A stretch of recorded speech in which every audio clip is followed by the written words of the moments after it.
शुभम अपनी पत्नी के साथ एक स्टॉल पे खड़े थे। तभी अचानक 4 आतंकवादी जंगल में से निकलते हैं और शुभम को वहीं अपनी पत्नी के सामने मार डालते हैं।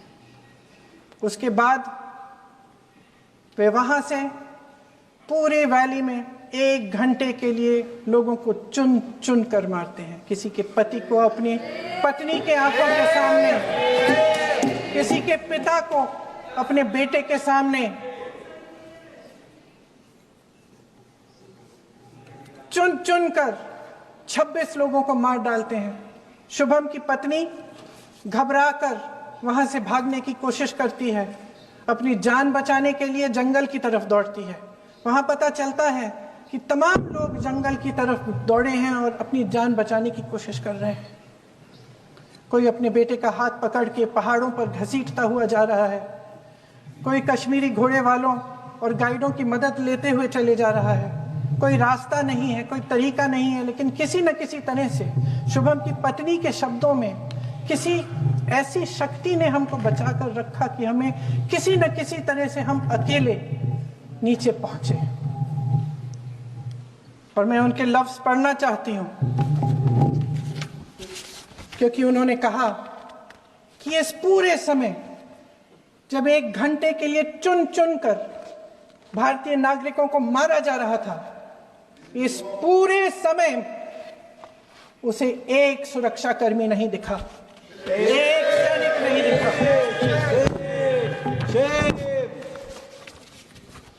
शुभम की पत्नी ने कहा, कोट, मैंने अपनी दुनिया को खत्म होते हुए देखा। अपनी आंखों के सामने एक सिक्योरिटी गार्ड नहीं था।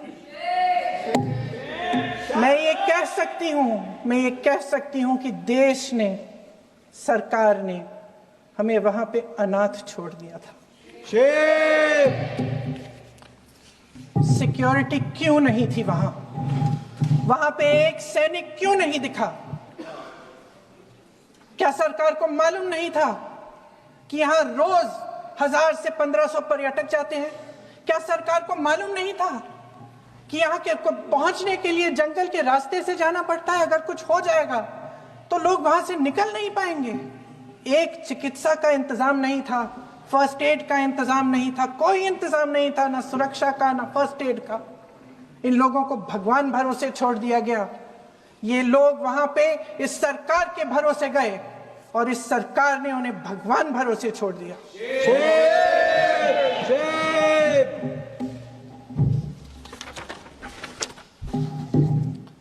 मैं पूछना चाहती हूं, ये किसकी जिम्मेदारी थी? इस देश के नागरिकों की सुरक्षा की जिम्मेदारी किसकी है? क्या इस देश के प्रधानमंत्री की नहीं है? क्या इस देश के गृह मंत्री की नहीं है? क्या इस देश के रक्षा मंत्री की नहीं है? क्या एनएसए की नहीं है? अध्यक्ष महोदय, पहलगाम हमले से सिर्फ 2 हफ्ते पहले हमारे गृह मंत्री महोदय जी कश्मीर गए थे। किस लिए गए थे? जो सुरक्षा की व्यवस्था है इसको देखने के लिए गए थे, इसको रिव्यू करने के लिए गए थे। और उन्होंने वहां कहा कि आतंकवाद पर विजय प्राप्त हुई है। ये 2 हफ्ते पहले है। 3 महीने बाद जेएनके के गवर्नर साहब एक आम इंटरव्यू में ऐसे ही चलते चलते कह देते हैं कि हाँ, बैसारन वैली में बहुत लापरवाही हुई और इसके लिए मैं जिम्मेदारी लेता हूं। ऐसे ही चलते चलते, और वो बात होती है, खत्म भी वहां होती है और वहीं खत्म हो जाती है। उनसे जिम्मेदारी ली भी नहीं जाती, कोई सवाल नहीं उठाता, कोई जवाब नहीं देता। अध्यक्ष महोदय, उस हमले की जिम्मेदारी एक आतंकवादी गुट जिसका नाम टीआरएफ है थोड़े दिनों बाद लेती है। कौन है ये टीआरएफ? 2019 में ये गुट बना। 2020 में इसने कश्मीर में आतंकवाद का काम शुरू कर दिया और 2020 अप्रैल 2020 से लेकर 22 अप्रैल 2025 तक इन्होंने 25 आतंकवादी हमले किए। गृह मंत्री महोदय ने जब यूपीए सरकार के समय के आतंकवादी हमले गिने तो लगभग 25 गिनवाए थे अभी अपने भाषण में। इस गुट ने कश्मीर में 25 हमले 2020 और 2025 के अंदर एक पूरी लिस्ट है इन हमलों की। मेरे पास इतना समय नहीं है इसलिए मैं एक एक को नहीं पढ़ना चाहती, लेकिन मैं इतना कहूंगी कि इनमें रियासी का हमला भी था 2024 का, जिसमें 9 लोग मारे गए और 41 लोग घायल हुए। कुल मिलाकर 2020 से लेकर 22 अप्रैल 2025 तक टीआरएफ ने 41 सेना और सुरक्षा कर्मियों की हत्या की, 27 सिविलियन की हत्या की और 54 लोगों को घायल किया था। भारत सरकार ने टीआरएफ को आतंकवादी संगठन का दर्जा कब दिया? 2020 में दिया, 2021 में दिया, 2022 में दिया, 2023 में दिया। 3 साल बाद, 3 सालों के लिए ये आतंकवादी गतिविधियां कर रहे हैं और आप इनको आतंकवादी संगठन तब कहते हैं 2023 में। इसकी क्या वजह थी? ये सब सरकार के संज्ञान में था। और आप मुझे बताना चाहते हैं, सत्ता पक्ष के नेता बताना चाहते हैं कि ये सब आपके संज्ञान में था, लेकिन कोई भी एक ऐसी एजेंसी नहीं है हमारी सरकार की जिसको पता चला कि ऐसा हमला, ऐसा भयानक हमला होने जा रहा है हमारे देश में, कि पाकिस्तान में बैठे हुए इस हमले की योजना बन रही है कि हम भारत जाके हैवानियत करेंगे, 26 लोगों को मार डालेंगे और हमें पता ही नहीं है। क्या ये हमारी एजेंसियों की विफलता है कि नहीं है? ये बहुत बड़ी विफलता है, एक बहुत बड़ी विफलता है।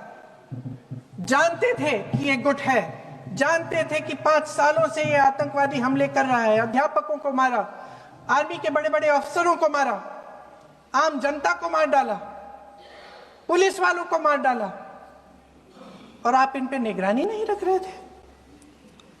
और ये जो एजेंसियां हैं, इनकी जिम्मेदारी कौन लेगा? क्या आईबी चीफ ने अपना इस्तीफा दिया? क्या किसी ने इस्तीफा दिया? गृह मंत्री जी के कार्य क्षेत्र में आता है इंटेलिजेंस ब्यूरो। क्या गृह मंत्री जी ने इस्तीफा दिया? इस्तीफा छोड़िए, जिम्मेदारी ली।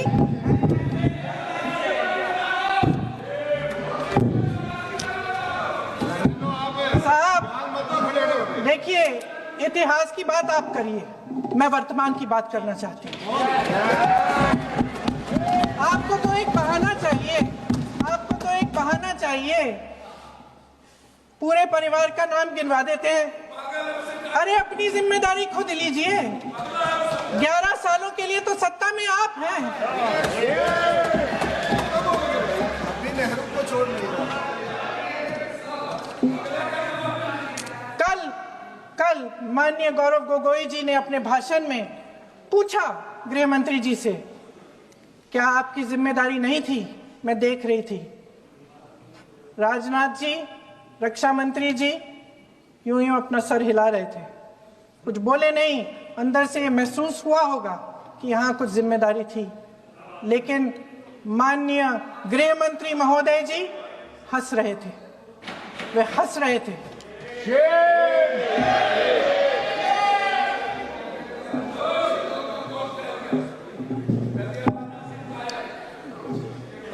अध्यक्ष महोदय, कल सत्ता पक्ष और आज भी सत्ता पक्ष के नेताओं ने 2008 के मुंबई के हमलों का जिक्र किया, बार बार कहा कि मनमोहन सिंह जी की सरकार ने कुछ नहीं किया। ये तो जानकारी होगी ना कि उसी समय जब वो आतंकवादी हमला चल रहा था, तभी उन आतंकवादियों को मार डाला था। एक बचा था और उसको भी फांसी दे दी थी 2012 में। महाराष्ट्र के मुख्यमंत्री ने इस्तीफा दिया। देश के गृह मंत्री ने जिम्मेदारी लेकर इस्तीफा दिया। एक जवाबदेही थी पब्लिक के प्रति, एक जवाबदेही थी इस देश की जनता के प्रति, इस देश की धरती के प्रति।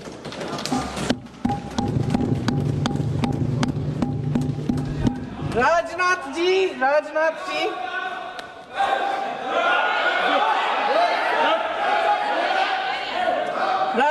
जी तो पुलवामा, उरी और पठानकोट के समय गृह मंत्री रहे थे। आज वे रक्षा मंत्री हैं और हमारे गृह मंत्री महोदय श्री अमित शाह जी के नाक के नीचे पूरा मणिपुर जल गया, दिल्ली में दंगे हुए, पहलगाम में हमला हुआ और आज भी वे उसी पद पर बैठे हैं।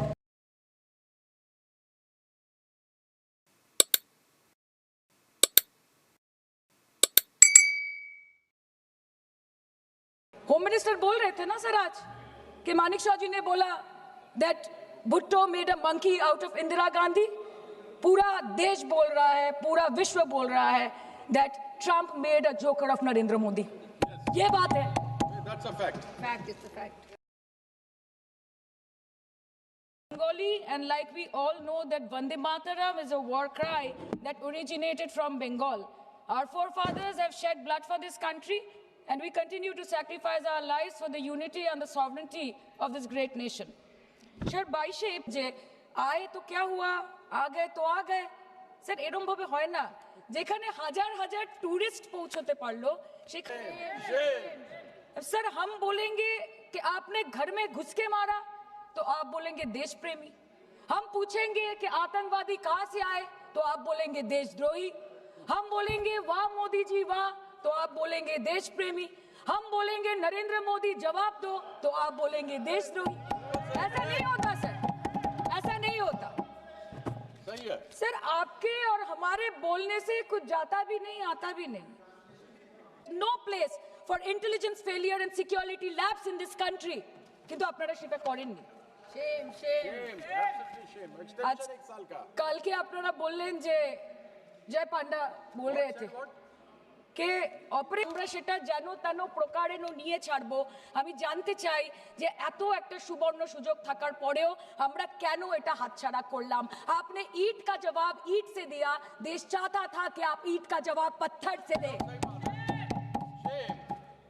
पहले बोलते हैं कि पीओके हमारा है, लेके छोड़ेंगे। आज बोल रहे हैं डे वन से हम तो नॉन एस्केलेटरी है। वो मारेंगे तो फिर हम मारेंगे, फिर वो मारेंगे, फिर हम मारेंगे। वो 2 मारेंगे, हम 10 मारेंगे। वो 26 मारेंगे, हम 100 मारेंगे।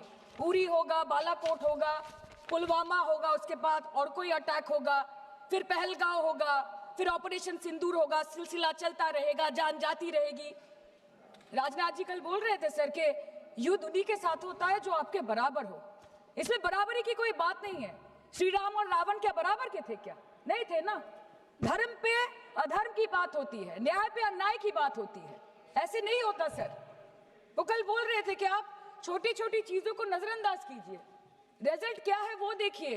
पेंसिल टूटा कि नहीं, परीक्षा हॉल में लेट पहुंचे कि नहीं, ये सब इंपॉर्टेंट नहीं है। अरे सर, यहाँ पे तो चाचा चौधरी ने पेपर लीक कर दिया ना, तो अभी आप फर्स्ट आए या लास्ट आए उससे क्या फर्क पड़ता है। सोचते हैं कि अगर जंग छिड़ी तो दुकानों का क्या होगा। हम भी सोचते हैं कि अगर जंग छिड़ी तो दुकानों का क्या होगा, बंदूकें तो बिक जाएंगी, गुलदस्तों का क्या होगा। हम भी सोचते हैं। But wasn't this the right time and the right opportunity to give Pakistan a befitting reply and let them know कि वज़ीर-ए-आज़म आपके झंडे पे चांद है और हमारा झंडा चांद पे है। To let Pakistan know कि आप 1 किलो आटे के लिए आपस में लड़ते हैं और हम हर दिन गुरुद्वारे में पूरी और हलवा बांटा करते हैं। फर्क है ना सर? पर जवाब नहीं दे पाए। Despite being at an advantage, we surrender to external interference in the internal matter of this country. Yes, sir, Jammu and Kashmir is the internal matter of India. Congratulations to both countries on using common sense and great intelligence. 11 में তিনি দাবি করছেন, I'll work with you both to see if after 1,000 years a solution can be arrived at concerning Kashmir. বারোই মে তিনি দাবি করছেন my administration helped broker a full and immediate ceasefire, I think a permanent one, between Pakistan and India. 13ই মে তিনি দাবি করছেন I used trade to a large extent to do it. And I said, fellows, come on, let's make a deal. Let's do some trading. Sir ভাষা দেখিয়ে কি 10ই মে প্রথমবার এই দাবি থেকে শুরু করে গতকাল অবধি স্যার 28 बार अमेरिका के प्रेसिडेंट ने एक ही मैसेज दिया पूरे दुनिया को कि ट्रंप ने वॉर रुकवा दी पापा, कि ट्रंप ने वॉर रुकवा दी। शर्म करो। होम मिनिस्टर बोल रहे थे ना सर आज कि मानिक शाह जी ने बोला that Bhutto made a monkey out of Indira Gandhi. पूरा देश बोल रहा है, पूरा विश्व बोल रहा है that Trump made a joker of Narendra Modi. ये बात है। That's a fact. ऑपरेशन सिंदूर नाम सुनने में देशभक्ति का लगता है, लेकिन असल में ये सिर्फ मीडिया पर किया सरकार का एक तमाशा था। कोई नहीं बता रहा है कि इस ऑपरेशन में हासिल क्या हुआ, कितने आतंकी पकड़े गए, हमारे कितने फाइटर जेट्स गिराए गए, कौन जिम्मेदार है, कौन किसकी गलती है। इसका हिसाब देने का दायित्व इस सरकार का है, मगर देश में सवाल पूछने पर ही पाबंदी है, क्योंकि ये सरकार सवाल सुनना ही नहीं चाहती है, बल्कि ये सरकार जवाबदेही से ही भागती है। अध्यक्ष महोदय, आज की परिस्थितियों को देख मुझे रोम में बने कॉलिसियम की याद आती है। विश्व की सबसे अविस्मरणीय और पुरानी इमारतों में एक है। रोम में बनी कॉलिसियम मनुष्य की कल्पकता और निर्माण क्षमता का एक अभूतपूर्व मिसाल है, पर इसके अलावा वो एक गंदे और घिनौनी राजनीति का भी प्रतीक है। कहा जाता है कि इसका निर्माण उस समय की जनता को खेल और मनोरंजन में उलझाए रखने के लिए किया गया था, ताकि जनता का मूल मुद्दों पर से ध्यान भटक जाए। कुछ ऐसा ही आज हमारे देश की सरकार करती प्रतीत हो रही है। पर अब खेल और मनोरंजन ही काफी नहीं है। किसी महत्वपूर्ण इलेक्शन के पहले आतंकी हमला और फिर सरकार की जवाबी कार्रवाई। आतंकी आए कहां से, कहां गए, ये सरकार को कुछ नहीं पता, पर हमें पड़ोसी देश पर आक्रमण करना है और उसके आधार पर वोट बटोरने हैं। ऑपरेशन